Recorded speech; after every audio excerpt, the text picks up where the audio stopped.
Baasvik, basic reviews, Baasvik, basic reviews, Baasvik, basic reviews, video games. He's not gonna cry, he's not gonna bitch or whine, he's Baasvik, and he's gonna review.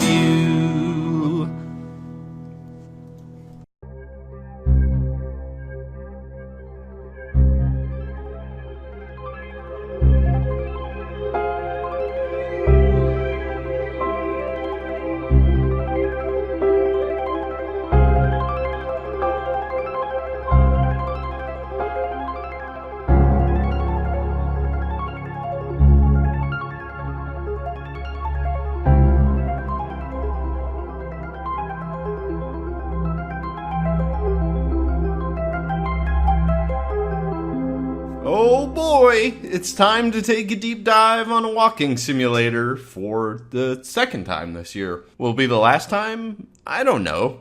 I can't predict when I want to play a walking simulator, but this time I did. Fulbright, the studio that brought you Gone Home, brought out Tacoma back in July, and I thought it looked like a good time. It had an abandoned spaceship, a mystery to unfold, and some cool AR mechanics. So sure, yeah, it seemed pretty cool. Essentially, Tacoma drops you on a ship with the task of recovering the AI from the ship for a big corporation. We are immediately introduced to a couple of AR implants that we install behind our ears. Tacoma then tutorializes how to use the AR interface, and then we are off to explore. You travel to each section of the ship in a predetermined order and plug in a computer so that the corporation may download the AI to their computers. While the download is in process, you can explore the section of the ship that you're in. It is while exploring these sections of the ship that we learn the story of the 6 crew members on board. We are shown brief moments of AR recordings of the crew during different portions of the last 80 hours they spent on the ship.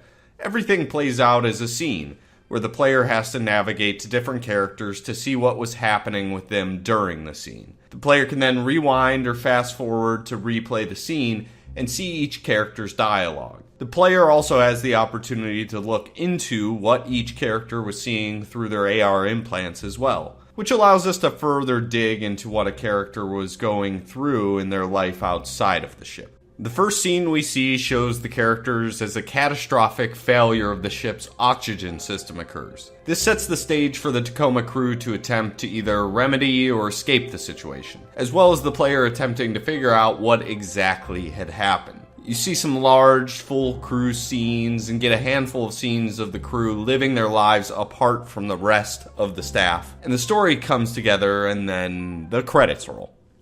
And we're empty. Like the void in space. A meaningless vacuum of distance pulls in front of us. We are left to ponder the reality of a life we had lived. But the air is escaping, and we are becoming numb. There's a pure sense of relief and simultaneous depression. We are left to wonder to ourselves, where did all of this go wrong? And I'm back! Jesus. What a trip. I almost lost myself to the void there. It seemed preferable at that moment, because now I have to talk about Tacoma for real, and just how wholly unremarkable the entire experience is. Now don't get me wrong, Tacoma has some good ideas. The AR interface and non-linear scenes they use are really awesome and interesting. I enjoyed walking around scenes and rewinding and fast-forwarding them to get everybody's story. It even gave me a reason to be interacting with the linear walking sim. The characters were pretty decent and well fleshed out for such a short game. The little details hidden in the environment help make the spaceship feel lived in and tangible. The character interactions are realistic and borne out through solid dialogue and voice acting. They're even diverse and offer a wide variety of worldviews, which is refreshing and points toward a nice element of future games. But the story. The story.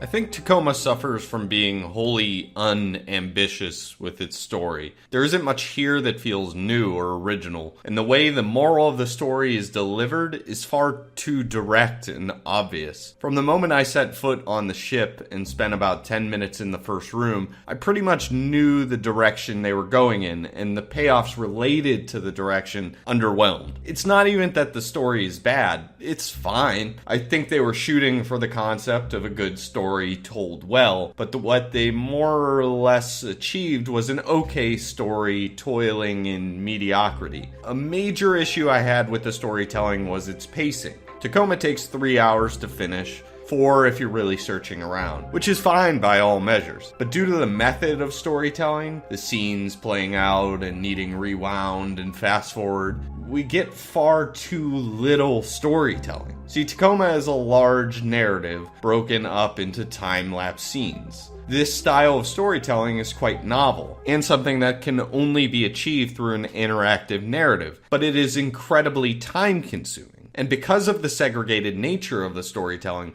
scenes feel far less important than in other storytelling methods. Take, for example, What Remains of Edith Finch, which played us out as a series of short stories. Every moment in those stories is its own adventure. Each story was a captivating and purposeful story. In contrast, due to Tacoma telling each story in the context of a scene, everything feels far less remarkable.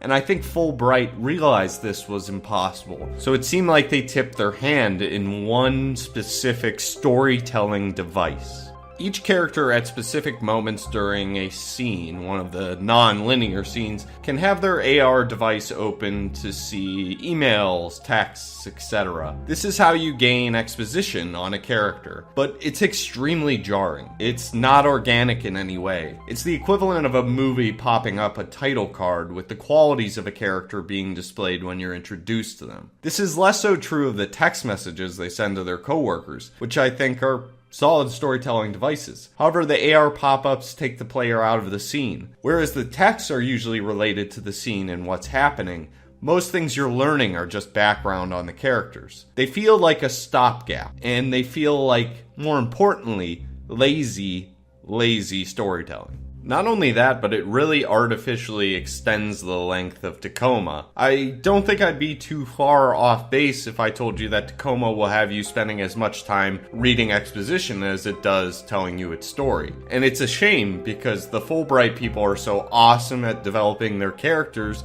through environmental clues. That was the finest element of Gone Home, and I think it remains true here, but it's slightly betrayed by the overuse of expositional dialogue. The characters feel like less of a mystery, and I felt less challenged to discover characters for myself. I also think this could have been fixed, with just 1 or 2 more scenes at the beginning of our spaceship exploration, which serve as simple character development scenes. Tacoma shows you 1 of 2 scenes first, depending on which route you choose. You'll either see the characters living regularly and performing daily tasks, or you'll be thrust directly into the crisis situation. I think if Tacoma added 1 or 2 scenes prior to these scenes, we could have gotten to know the members of the spaceship better. It would have removed some of the unnecessary expositional AR moments and helped us get invested in the characters. But Tacoma likely moves too quickly to get its story started. By the end of the game, I was generally lacking enough investment in the characters to care if they lived or died.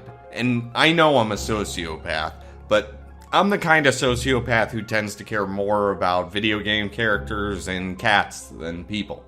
Now, I won't go into the moral of the story, as this isn't a critical analysis, and I didn't feel it really deserved a critical look. I think this plays out more like popcorn media than it does a work of art. The reader, as it were, is handheld at every turn, explicitly told nearly everything they need to know. Tacoma really left me feeling like it was a designed by committee game that did not have a ton of spirit or focused creative direction. I don't know, maybe I'm just being a pretentious idiot. That's at least how I feel every time I negatively review a game. But what do you do when you feel empty after finishing a game? What do you do when you feel none the better having experienced a piece of art?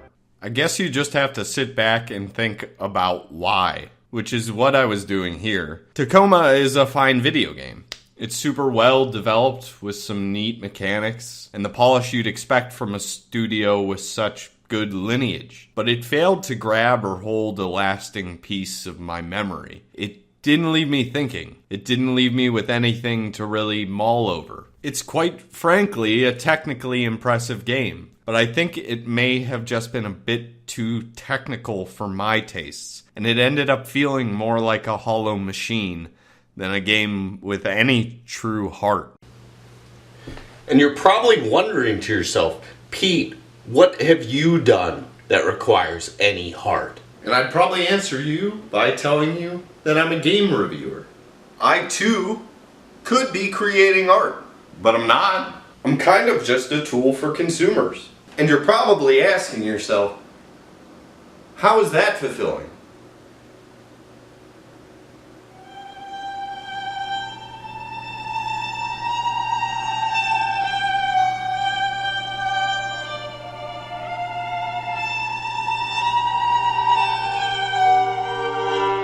Baasvik, basic reviews. Baasvik, basic reviews. Baasvik, basic reviews. Video games. He's not gonna cry. He's not gonna bitch or whine. He's Baasvik, and he's gonna